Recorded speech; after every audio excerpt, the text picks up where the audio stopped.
3 years ago, we made a decision that changed our lives forever. Marami ako naging decision sa buhay ko, pero yun ang isa sa masasabi ko na pinasalamatan ko ang aking sarili kasi ginawa ko yun. Nagsimula tayo sa isang simpleng kwento. Isang kwento na hindi ko inaakalang magiging paborito kong basahin habang buhay. I promise to continue writing it with you chapter by chapter for all the days of our lives. Decade ago, I've been praying for someone like you na dumating sa buhay ko. And I want to thank God na binigay ka niya sa akin. Nagpapasalamat ako sa Diyos dahil ipinakita niya sa akin na may pagmamahal na hindi kumukupas, bagkus ay tumitindi pa. Madami akong maling naging desisyon sa buhay ko at ikaw lang ang siguradong tama ako.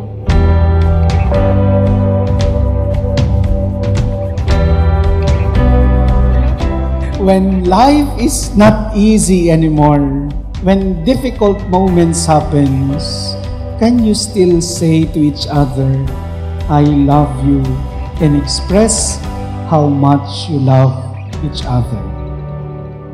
A person who is willing to suffer with you truly loves you.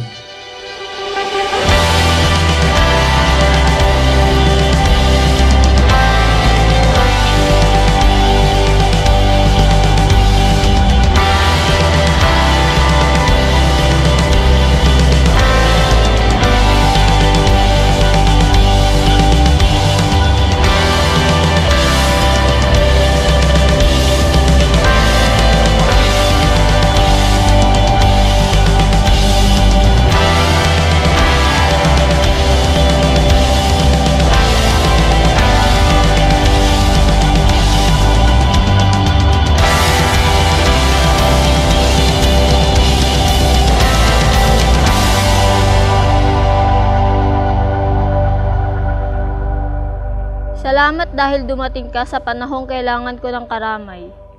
I found love when I found you. I promise to make you feel safe. Pangako hindi ka na mag-iisa. Pangako sa akin you will be heard, you will be seen, and you will be considered.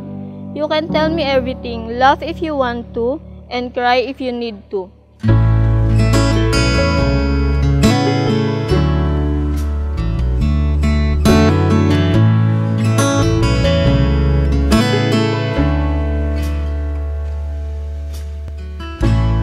Destiny is very kind to me.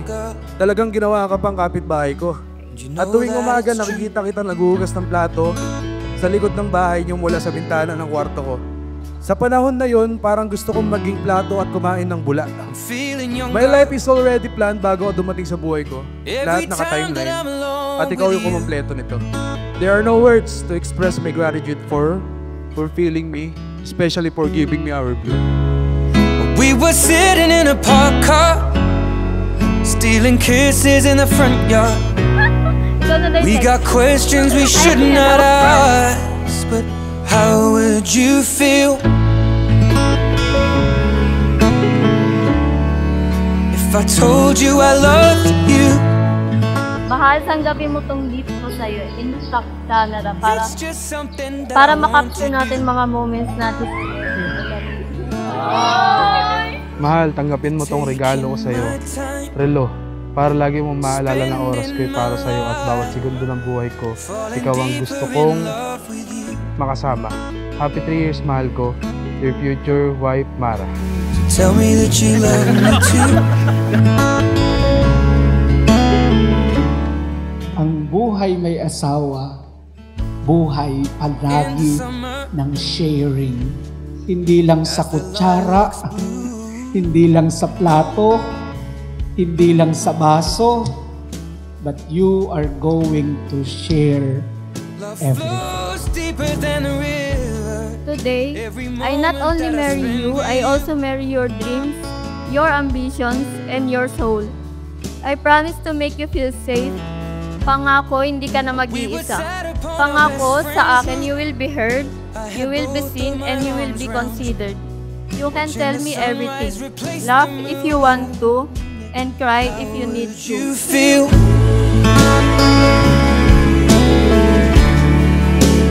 told you I loved you.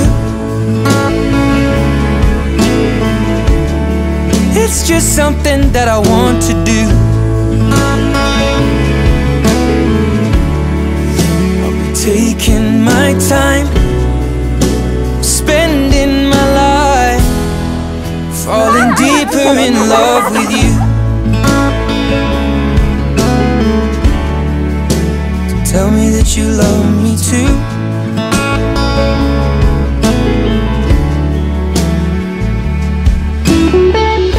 Before you face mountain all alone, starting today, you don't need to worry. Sabay nating lalakbayin at lalampasan ang marurupok na daanan. Mahal, we will conquer it together. My heart will be your shelter and my arms will be your home. I choose you and I will choose you over and over. Without a pause, without a doubt in every heartbeat of mine, I'll keep choosing you. We were sitting in a parked car, stealing kisses in the front yard. We got questions we should not ask. How would you feel? Sa oras na ito, wala nang atrasan.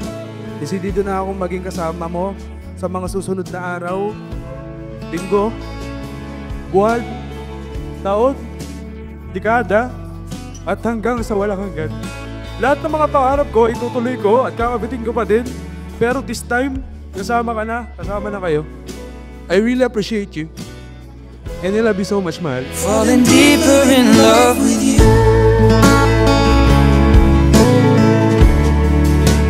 Tell me that you love me too.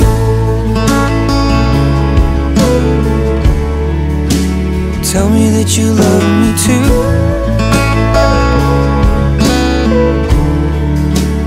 Tell me that you love me.